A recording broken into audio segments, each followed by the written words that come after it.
So the day has come once more for us to gather in honor and praise of him. Praise him. Praise Todd. Praise him. We'll wait for chat to catch up, but praise him. I saw a video pop up. We, of course, have the one and only Drawn Out on YouTube with us in chat here live. And so I felt it only appropriate to check out a video he put together highlighting some of the interviews Todd himself has done in the last few weeks, honestly. Because if you missed it, Todd has been doing the press tour to promote at first DLSS 5, and then I think some of that stuff was pulled back. But then he's also done press interviews for like the Starfield updates that they are working on that launch very soon. I think the 7th is when Starfield, whatever they're calling it, launches, which is going to be interesting. We'll talk about that when the time comes. But in these interviews, of course, a lot of stuff is brought up about Bethesda's processes, about Elder Scrolls 6, about Fallout 76, Fallout 5, all these things. And in classic Todd fashion, things maybe are dodged a wee bit. So I figured it would be appropriate for us to check it out and see what Drawn Out had to say. I also really like the little plant that is on the desk. I think that's a great addition. Let's see. So Todd Howard did 2 interviews last week, one with IGN and one with Mortismal Gaming. So we're just going to go through the highlights of these interviews and talk about them, starting with IGN's. Still sticking with creation. Creation Engine 2 with Starfield, but moving to a 3rd iteration of the engine with Elder Scrolls 6. What are the things that you need out of a 3rd iteration of creation as you are building a new game for it? One thing I will say, the sound is good. Where's the best plot? I'll just go here. When we looked at this interview the first time, I was in the middle and I just turned back and forth between them. The sound is good, but it's like so heavily post-processed that it makes it sound like almost redubbed. Like, with The Room, did you ever watch The Room where they redid all of the VO because all of the recorded audio was terrible?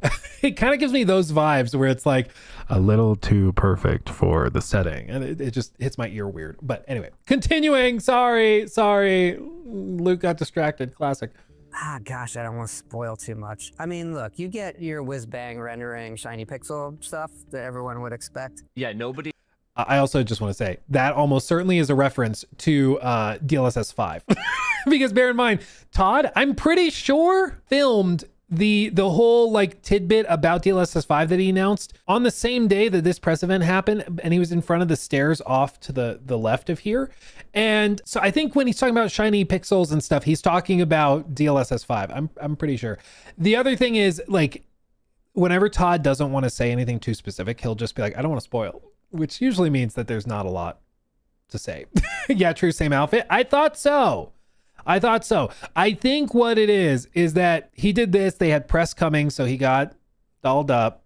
I don't know if he, like, no judgment, if he needs a perm or whatever. I don't know what he does. But he got all dolled up, and they did this event, and then they did the NVIDIA thing for DLSS 5. And so I think when he's talking about shiny pixels, that's what he's talking about, which is really funny. Because I swear to God, if they try to sell Elder Scrolls 6 with DLSS 5 turned on by default, I'm going to lose it. No candle? Dude, it's burning. Todd's always burning in our hearts. It's just getting low, you see. We're getting low. Shoddy got low. Todd did indeed. Continuing. Look, you get your whiz-bang rendering shiny pixel stuff that everyone would expect. Yeah, nobody expects that from you, Todd. Nobody expects Bethesda to have shiny pixels. And it's not delusion on Todd's part. He knows that this isn't true. But you got to remember throughout both these interviews that Todd is a politician, not a game developer. I will say, honestly, John, I've always used the term Todd as a salesman. Politician also works really, really well because politician is really good at spinning stuff. And I was thinking of it in the context of like a used car salesman or a broker or something where you give them some feedback and they're always going to spin it and flip it. And they have something to pivot away. You say, hey, Todd, the engine or the game Starfield only runs at 30 FPS at launch. Why? It's like, well, I understand that, but it's because we can do all of the physics simulation. We can do 1,000 plants. We can do, and he immediately pivots away from the thing that you want to talk about. Like, why does the game only run at 30 in 2023? And pivots away to something that is more positive. He's very good at that. He's a very good salesman. But I do think politician is also a good term for it. But obviously, when you have a spaceship, you're like, well, I want to fly to that planet. I want to fly. Let's take that moment of like just even like flying around the moon. And we noticed mods, people doing it. Like, well, clearly the game can do it. For this question, I'm sorry. Okay, I'll let the interview asked something about modding. The question isn't really important. It's just Todd's comment here. Like, bro, what do you mean when you saw modders do it, you knew it was possible? You worked for 8 years on Starfield and you didn't know if flying around the moon was possible? Oblivion, because it's remastered. Dude, seriously, like this is how Bethesda works. Is it really does seem like they put out the bare minimum and then they wait to see what the community does and they're like, oh, that's cool, let's do that. Like that really is the process. We joke about it, but it's real. Like they actually say that they do that. They're like, oh, the community did this. I didn't even know the game could do it. Emil, did you see? Look what they did. We can do that too, I bet. Okay, cool. Like, that's how they do it. It's wild. When you play it again, it's a very clear game where you a couple hours in, you're like, I think I chose wrong. And after Oblivion, I felt very strongly, I was seeing that a lot and thinking, I don't want that in my games. I don't want someone to be like, I made a mistake several hours ago and I have no way of correcting it. So I agree with this in some way. Like, there are some things that are just annoying to have to go back and redo. Probably a perfect example would be skill points. Any game that has skill points that you assign into different things, it's nice when they let you, like, redo it. But Todd really doesn't like consequence in your choice at all. He wants everything to always be open, you to never be locked out of anything for a playthrough, and he usually just makes the world feel very disconnected. It is actually nice when the developer punishes you for a choice you made, because, I mean, it's a video game, and if I really don't like what happened there, I likely have a save to go back to. And if not, I can replay the game and pick something else. It just makes the world feel much more reactive to you when you can actually be locked out of things. I totally agree, and I do think that the evidence is pretty clear that Todd's direction for the studio and for their games in the last 20 years has been to move away from consequence and towards this, like, I wonder what we could call it. Maybe there is like an actual term for it, but it is that sort of all forgiving type of game. It's a Jesus game. Like no matter what you do, it forgives you. You know, you kill it literally in Starfield. You go up to a quest giver, shoot him in the face. He doesn't die. He lays down, gets on all fours, and is prone. And you leave, you come back an in-game day later, and he's standing up and is like, why did you do that?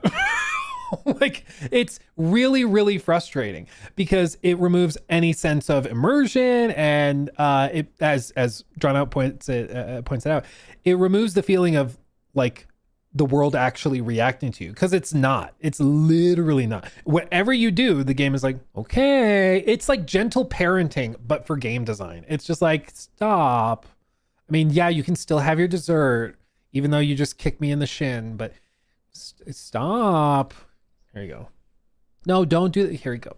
Like, it's just, there is no consequence for anything. It's infuriating. And what's, I think, so fascinating is that I feel like the feedback has been very, very clear for a long time. What is like the cult classic Fallout game? What do many people consider to be the best Fallout game of all time? New Vegas. People point to that. And one of the most clear things with that game is that it is full of consequence. I mean, it's like Consequence the game. And I constantly bring up the point that you can go tilde kill all in the console commands, hit enter, and every NPC, quest giver, animal, everything, every entity in the game will drop dead, and you will get a flood for like 30 minutes of ba-da-da-da, ba-da-da-da, of quest given, quest failed, quest failed, quest failed, and it'll just let you kill every single person and fail the quest. You can literally get to the last possible moment of the Caesar's Legion, Caesar's Legion quest line, get right up to the wall where you're about to lean in and go fully into that ending, and then you can kill him. Quest failed. Can't get that ending anymore. Fallout 4, all of that's removed, all that's stripped out. Like Fallout 76, there was no story period when it launched, except for like audio logs. But with Starfield also, consequence even more whittled down and stripped out. Fallout 4, you know, a lot of that. With Skyrim's weird also though, because Skyrim is like the ultimate junk food fantasy game, but it was a product of its time, which is why I think Skyrim got away with it the way that they did. Because in Skyrim, like, you go to the College of Winterhold, and in like 15 minutes, you're in charge of the school. You know, like, it's not at all trying to be grounded. And the moment you start to think about it, it just feels weird. It's like, what are we doing? So you can't really think about it, which is why it's like, it's junk food. Just enjoy it. Don't think about it too much and you'll have a good time. But I do think it's very clear that Todd's approach the last 20 years really has been that the games get steadily less complex. Maybe complex is the wrong word. Steadily less intense.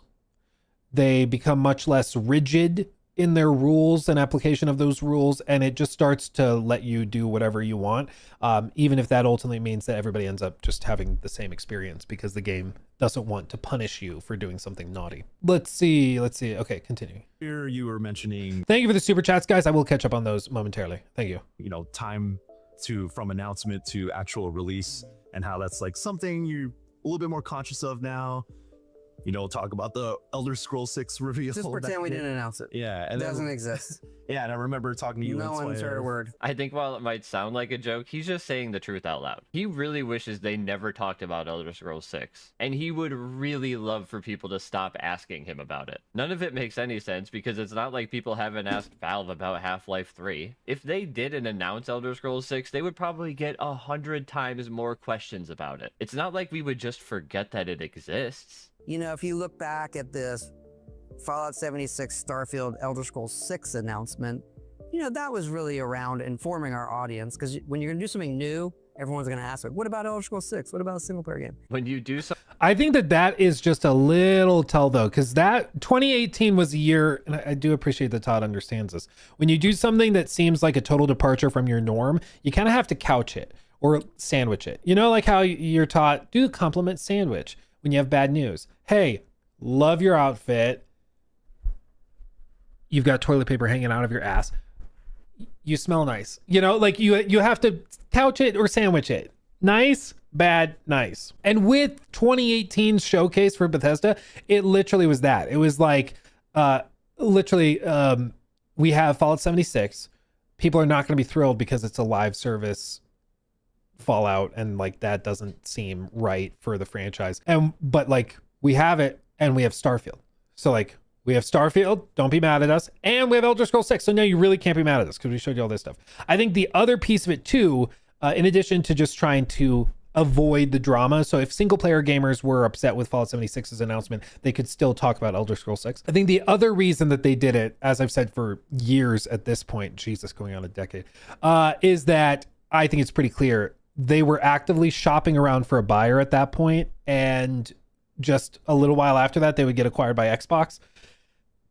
I don't think it's a coincidence that ZeniMax as a company kind of blew their load and shared everything they had going on right before they enter into final contract negotiations with a buyer. I don't think that's a coincidence. I think it's pretty clear that they were trying to prime the stage, before they were acquired, to show Xbox, see, we are not worth $6.5 billion. We're worth $7.5 billion. Did you see the reaction to Elder Scrolls 6? Yeah, that could be yours. I think it's probably both. But anyway, something new, everybody's going to ask about the other stuff we were also doing. Yeah, Todd, that makes sense. Of course, people are going to be curious about the franchises they love. And, we did it that way, but it's not my preference. I will say, look, we struggle with the balance because, our fans want to know, they're amazing, and saying well, what are you doing? You still struggle with the balance? Bethesda Softworks was founded in 1986.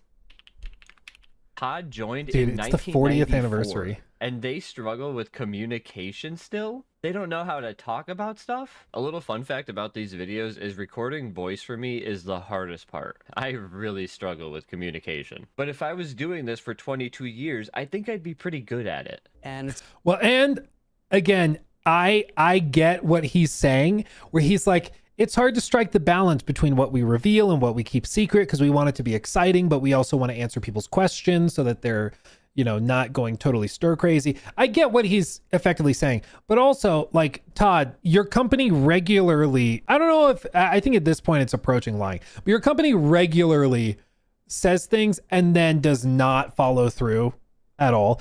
Back last March, the company on their official Twitter page or X page said to a fan, we will share more about the exciting things coming to Starfield later this year, and then said nothing for the rest of the year. Nothing.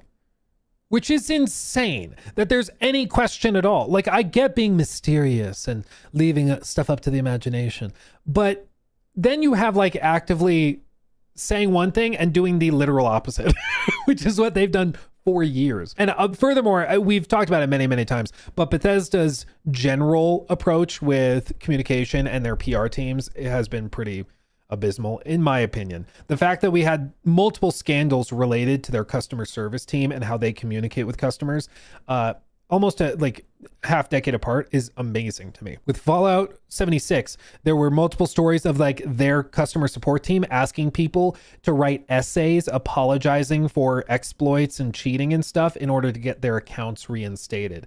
That blew up into its own scandal.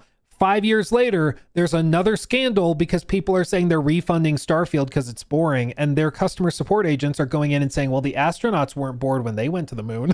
Like, it's actually insane. It seems like a company culture issue, the fact that it happens year after year after year after year after year, you know? Like, at some point, I don't think they're just isolated incidents, you know? It's like once it's an occurrence, twice it's a pattern, 3 times it's a goddamn rule, okay?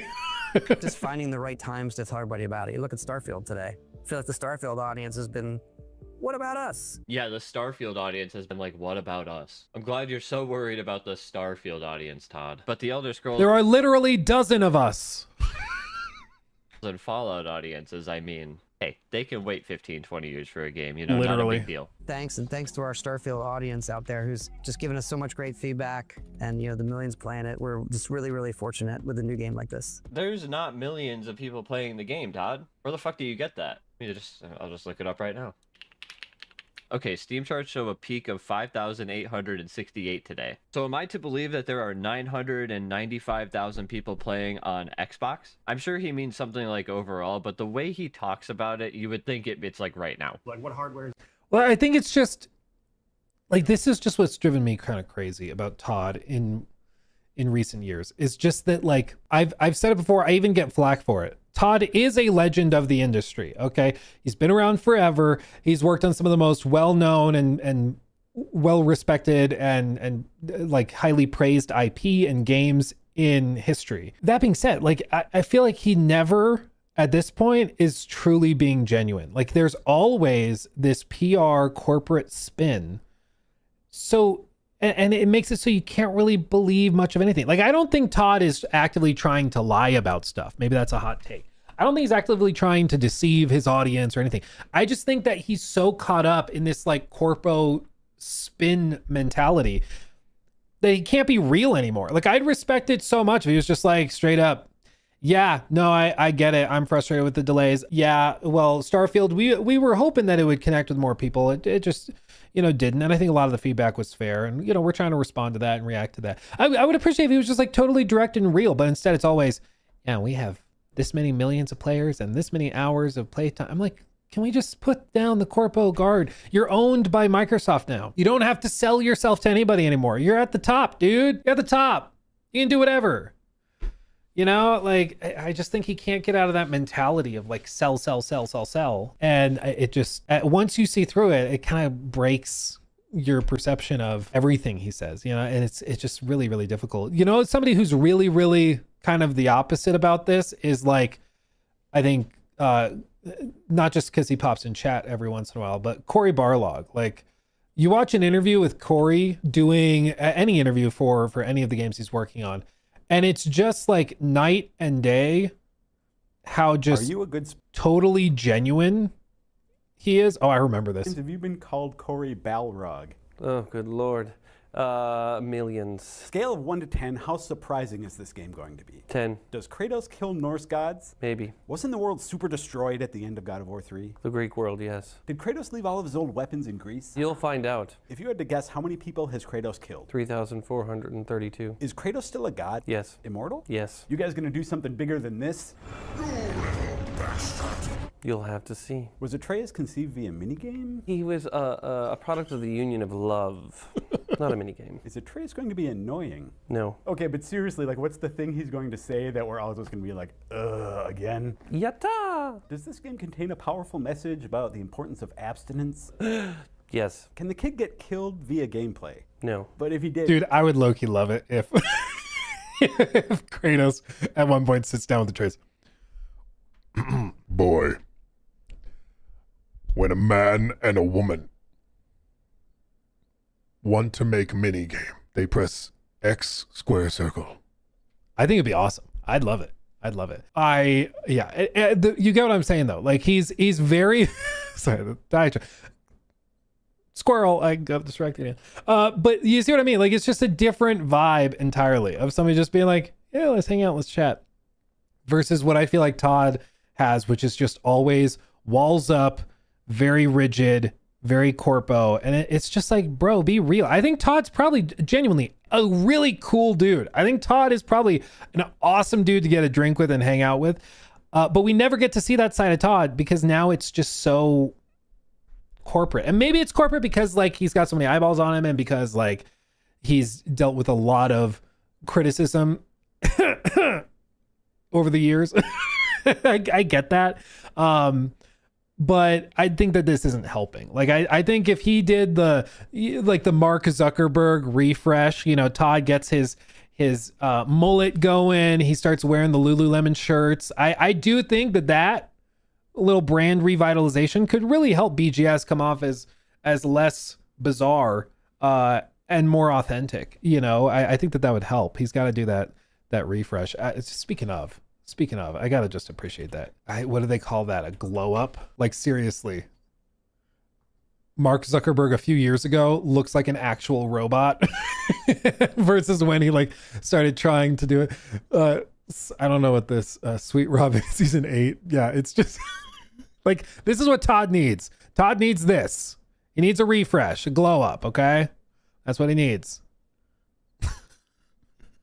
And one of these coats. That's what he needs. He's one of these. That's what you need.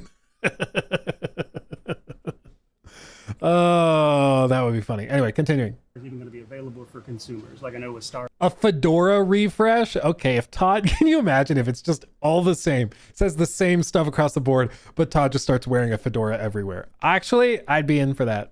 There was that meme going around about you might have to upgrade your PC for this one type of thing. So how's that?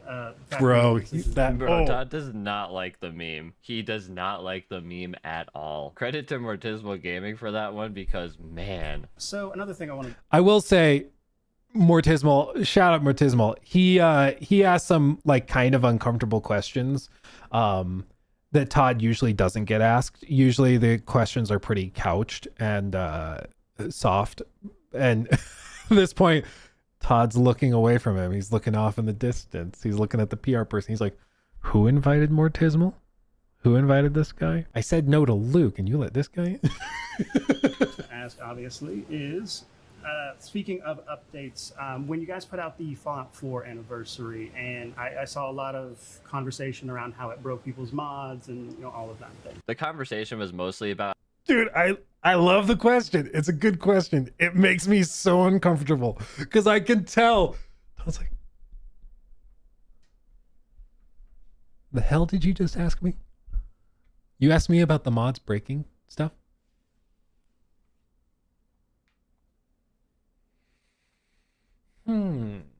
Like, dude, it's uncomfortable, but I kind of love it. Conversation. Like seriously, just watch, enhance, watch Todd's hands. Watch the hands.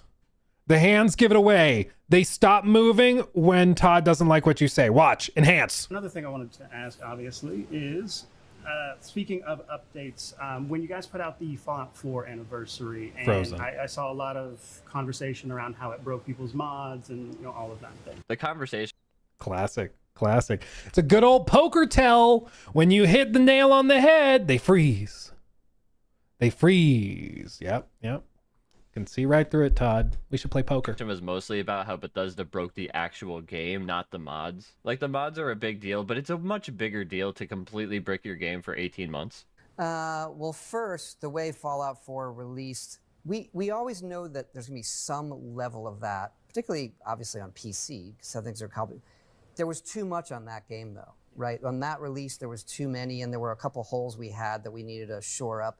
But we're still in a place where it doesn't go as smoothly as even we would want. Yeah, I sure hope it's not as smooth as you would want it, Todd. He's talking about the release of the anniversary edition there. Just so funny how he says there was too much in it and that was the problem. Yeah, it wasn't that big of an update, dude. And they had some holes to shore up, he says. The holes being how VATS was unusable, how any face mod would completely brick your game, and just the numerous other issues that the update had. And so you have your very informed users that are kind of at the top of the pyramid that we're thinking about, but there's a larger one where their game's just going to break and they have no understanding why, even if we're providing it. That is not true at all. There's not this huge group of people modding Bethesda games that have no idea what's going on. If you're modding a Bethesda game, you probably follow them a little bit. Just even understanding how to mod a game, you probably understand that the mods can break. It's probably the complete opposite of what he said, where there's a large amount of people that understand what's going on and a small amount of people that don't. And again, breaking mods was an issue, but not the main issue. I think what Todd is maybe misunderstanding, or what he's going with, I think Todd's referencing like the console mods. So the mods through the Creation Club, through sorry, they don't call it Creation Club, creations. I think that's what he's referring to, because I do think that there's probably a lot of people on console who are playing the game, have mods installed through that system, and when the update hits and all of a sudden their game doesn't post and boot, like oh, what's happening?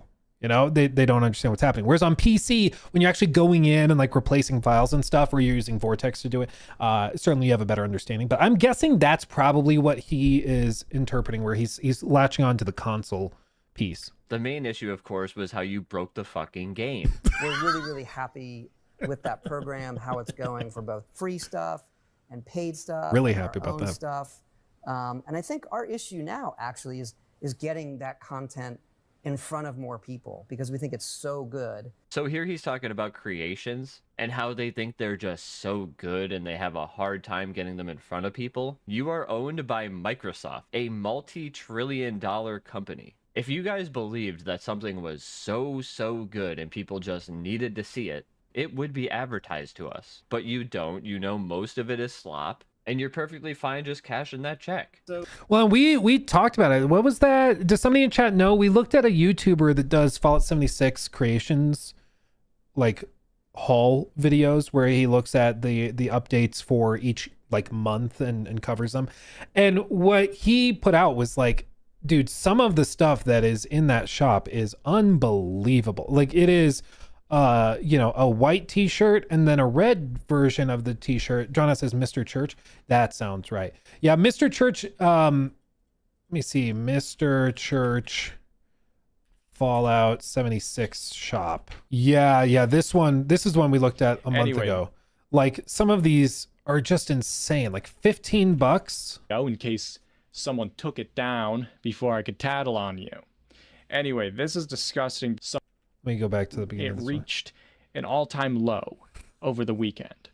And I don't know if you took the bundle out before today, so I wouldn't notice it. But like I play the game. I logged in, I saw it, you know what I mean? And I took some video in case someone took it down before I could tattle on you. Anyway, this is disgusting behavior. Stop doing it. I hate it. It's repulsive. Everyone's mad about it. And actually, whenever I see this stuff, Let me go back further. Which one is he talking about specifically? Sorry, fam. Sorry. Anyway, this thing's really cool. I really like it, and I love the lights on it. I think the lights are so cool. Such a nice little touch, and they're not like super washed out, garishly white.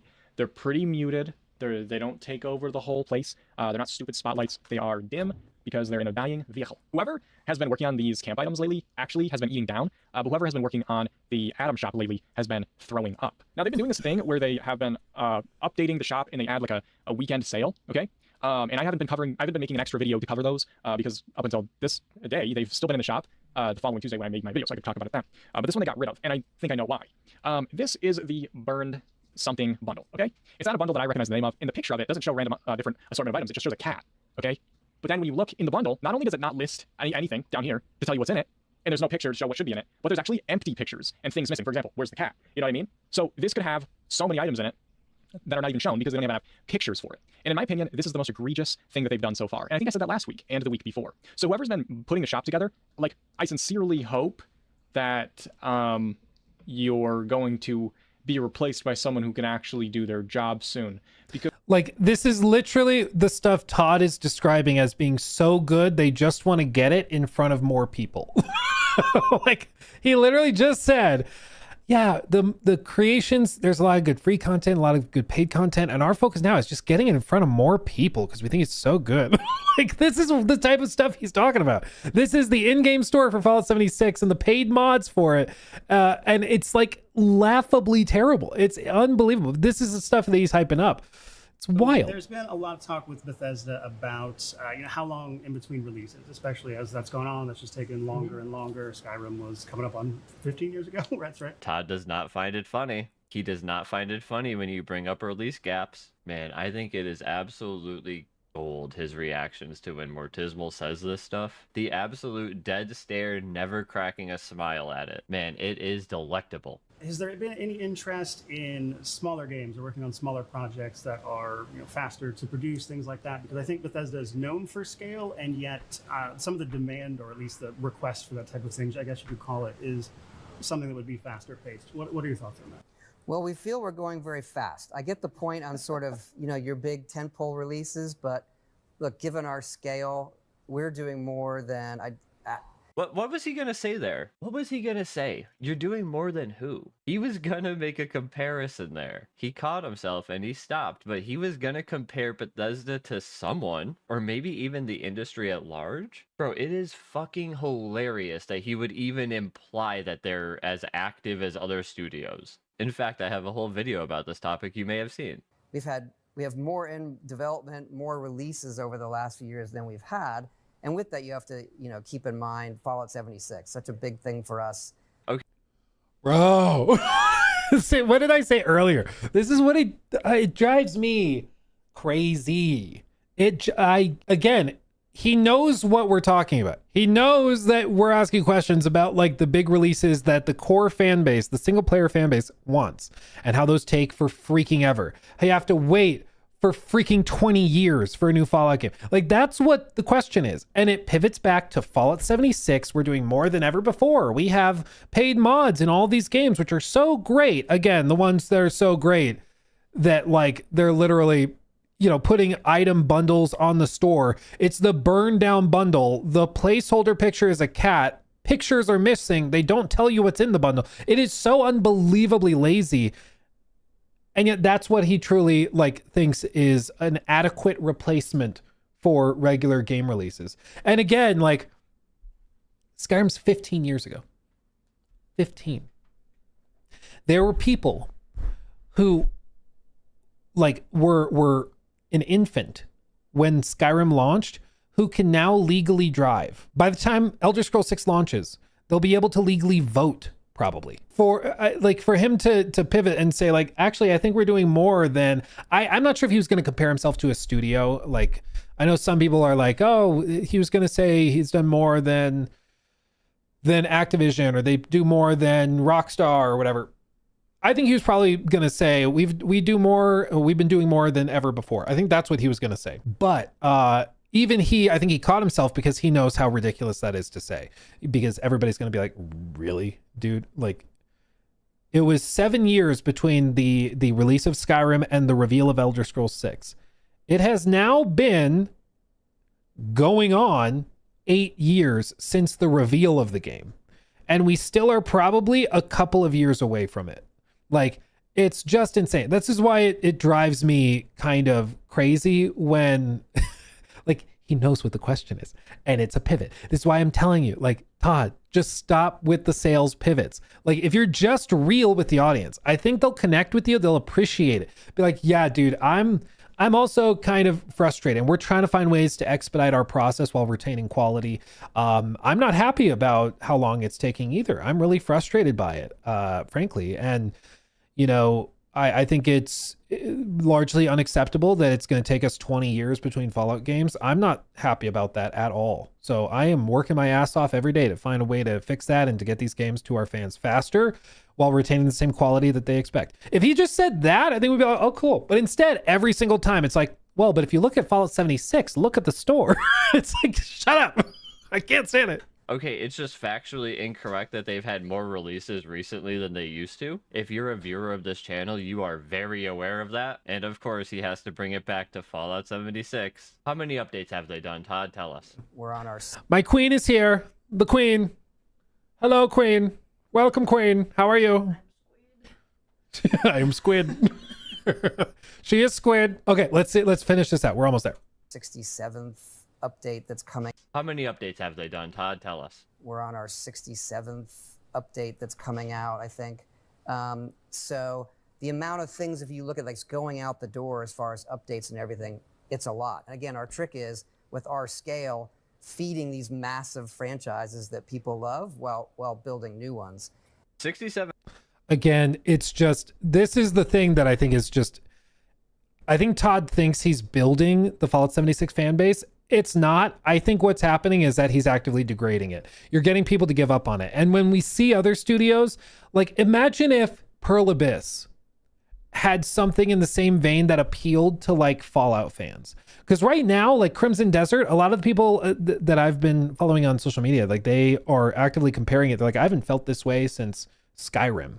You know, it's that pure sandbox game. And I think a lot of people, when Elder Scrolls 6 comes out, are going to be pointing back to Crimson Desert being like, yeah, well, look at the scale they had there. Look at like the density of foliage. Look at the graphics. Look at this, the motion capture. And they're going to compare it back to that game constantly. But I just don't think that Bethesda can get away with the way that they've done things for so long.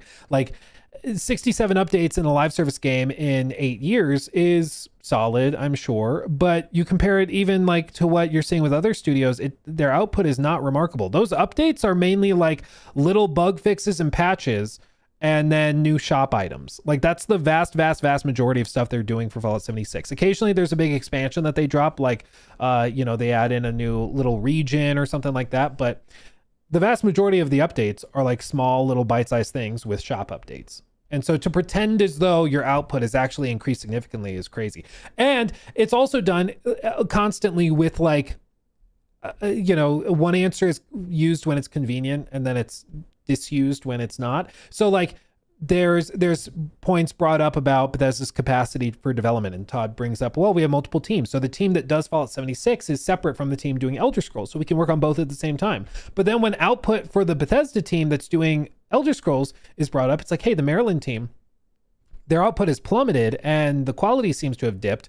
Why is Maryland taking so long to work on stuff? He pivots back and says, well, Fallout 76 is getting all these updates. And it's like, bro, you can't have your cake and eat it too. Like either, I'm not talking about the broad company. And that's what I think constantly happens, is that it's pivoted back and forth when it's convenient. And it makes it so there's no actual like beneficial conversation. It's just you're talking past each other the whole time. And updates for 76 is a lot, and it's great Bethesda stuck by it and didn't just toss it out. But Agreed. Todd, you know as well as everybody else does, that's not what we're asking about. 76 is such a double-edged sword. I have put a sizable amount of time in that game, and like I said, if you make your own fun in it, it can be fun. But that is the same for any video game. 76 just happens to be in the world that I love. But because of 76, it has boldened Bethesda into thinking updates count as games or something. It's crazy. You know, we always want. Well, I'm sure he's in his head, he's looking at man hours spent because he's running a company. And so he's like, yeah, the man hours and the salaries and stuff that we're paying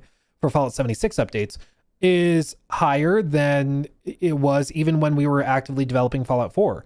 The point all of us are bringing is that, yeah, and we don't want it. We would rather you put that money and time and resources into Fallout 5. Like, I do understand that, to be clear, he gets this. Todd's not stupid. It's just a constant pivot salesmanship thing of like, yeah, if you're really frustrated with Fallout 5 taking forever, go play Fallout 76. And we all know damn well that's because it's better for the bottom line to be able to get people in there spending money on paid mods and stuff. But there's just no true appreciation of what the core fan base wants. And this is why ultimately all of these conversations with Todd end up being so frustrating to watch, is because Todd's never actually having the same conversation with you that you're having with him. If you're trying to ask these types of questions, it's a constant pivot. It's a constant dance to a different topic that is more comfortable or is better for BGS as a company. Because to anybody with 2 eyeballs, you can see that the output of the single player team has dropped. It's grown less impressive. They aren't seemingly able to keep up with other AAA players in the space, except anytime you try to bring it up, it pivots away to what this other team is doing, Fallout 76. It's freaking infuriating. I want to be faster about it, but I don't ever want to make that the goal. I think when you just focus on speed and getting things out, maybe you don't do your best work.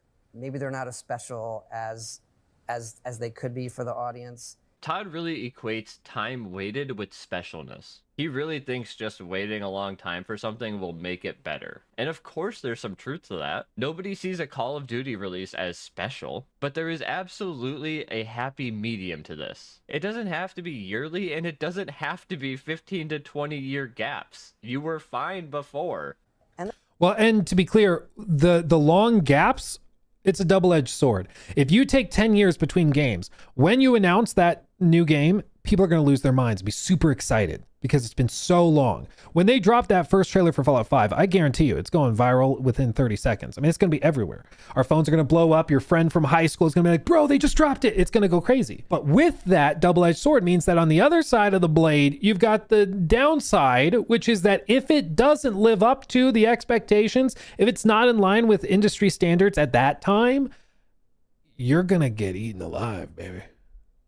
You can't take 20 years between releases and then release something mediocre and expect your fan base to go along with it. It doesn't work that way. Exactly, Kyle. Like, expectations go up with the time that's waited. Like, excitement and anticipation goes up, but so does the bar. And I think everybody is aware that, like, Bethesda's ability to meet that bar is at the very least in question. With Starfield, nobody knew what to expect because it was a new IP, a new game, so who knows if they're going to be able to meet that standard, because nobody knows what the standard is. With Elder Scrolls, we know what that standard is. And in the wake and in the aftermath of Skyrim, there's been so many amazing single-player games, even specifically single-player open-world sandbox games, open-world RPG games. Like, when Elder Scrolls 6 launches, you will probably be actively comparing it in your head when you play it to games like The Witcher 3, to games like Red Dead 2, A Crimson Desert, a freaking probably Witcher 4 by that point. Do we honestly Tainted Grail as well, direct inspiration from Skyrim? That's a good one too. Do we honestly truly believe that they're going to come out and like be able to knock the socks off of those games and be put in that generational tier? I don't know, but I think Todd knows that the standard is up there, and that's a high bar to clear. I also feel sometimes there are franchises too where you want them to breathe a little bit. You know, saying all that, like, hey, we get it. You know, obviously we're in development on Elder Scrolls 6, and coming back to that, we hadn't developed Elder Scrolls in that way in a while. Oh, we know you haven't developed Elder Scrolls like that in a while. Everybody is fully aware of that, Todd. And the comment about letting them breathe a little bit. What the fuck about is Fallout? A little bit? A kid who was born when Skyrim was released can get their driver's license next year. Dude, literally what I'm thinking. I mean, if they were born in 2010 and they were like an infant when Skyrim launched, I guess it launched in November. So less than a year old, if they were born December of 2010, they're still under a year old. They could drive now, which is crazy. But also, like, when he says it's important to let franchises breathe, like, what about Fallout though? Like, you've got Fallout 76. That's not breathing for sure. You're not letting it breathe. I guess it's a double entendre. But like, there's that, there's the show, there's all these things going on with Fallout, except what people really, really want. And then Elder Scrolls is going to launch. The show will end. The Fallout show will probably end in the next couple of years or few years. Fallout 76 will continue to kind of like taper off slowly, as every live service game does. And so is that the idea, that Elder Scrolls 6 will launch and then wait 5 years and drop Fallout 5? And that's letting it breathe? It's just, it doesn't really make sense. It's not very consistent. It's been awesome for us, right? Being able to dive in and sit there and say, I'm playing Elder Scrolls 6. We pinch ourselves as well. Oh, that's adorable, Todd. I'm so glad you're sitting there fucking pinching yourselves. What, do you run around high-fiving every time you add a new fetch quest? At the end of the day, my preference is to not talk about the stuff. And then, you know, my perfect version is one day it just appears. That probably won't be the case. Yeah, in Todd's perfect world, we're all just lobotomites that have no idea that they're making a new Elder Scrolls or Fallout game. We just completely forgot that they could even do it, which is actually true. I don't believe that they can do it like they used to. But he would just rather we never talk about it. So he doesn't like that people are excited. You would think he would take pride in how much people are excited and want to play this game. But instead he says he'd rather not talk about it and wish they never announced it. It's pretty fucking weird messaging if you ask me. But yeah, thanks for watching. Leave Yeah. Well, I think the extra eyeballs on it is probably uncomfortable for sure, but you know, he just doesn't like that. Again, go sub to Drawn Out. I'm going to link the video in chats so you guys can go show him some love. Again, he's in chat with us today, does great stuff, blew up onto the scene in the last few months, and there's a reason. It's very, very good. Great channel. But overall, I think it's just at this point for years and years and years, I think Todd was part of the reason that these games sold so well, because he's an amazing salesman. He knows how to frame games to help them sell and pop off. But nowadays, I think he is constantly in his own way, and it's too bad. I think he just constantly can't get out of his own way, and that leads into these types of situations where the double talk, the weird like mixed messaging, the constant pivots to things that nobody else was talking about. It's at the point where now it's just frustrating. Like, it's just frustrating. It used to be that we could watch like an interview with Todd and get something really, really substantive and like substantial to talk about and discuss. But nowadays it feels like every time you boot into a conversation with Todd, it's just going to be, I'll ask you a question and then you're going to pivot and ramble about Fallout 76 for 10 minutes. And then we're going to be like, okay, well, why am I here? You know, like, it's just frustrating. But who knows, maybe when he actually has stuff to talk about with Elder Scrolls 6 and stuff, it'll be more substantive and useful. But as of right now, it's just frustrating as hell, dude. It's really, really too bad. He took my thing. Red flag.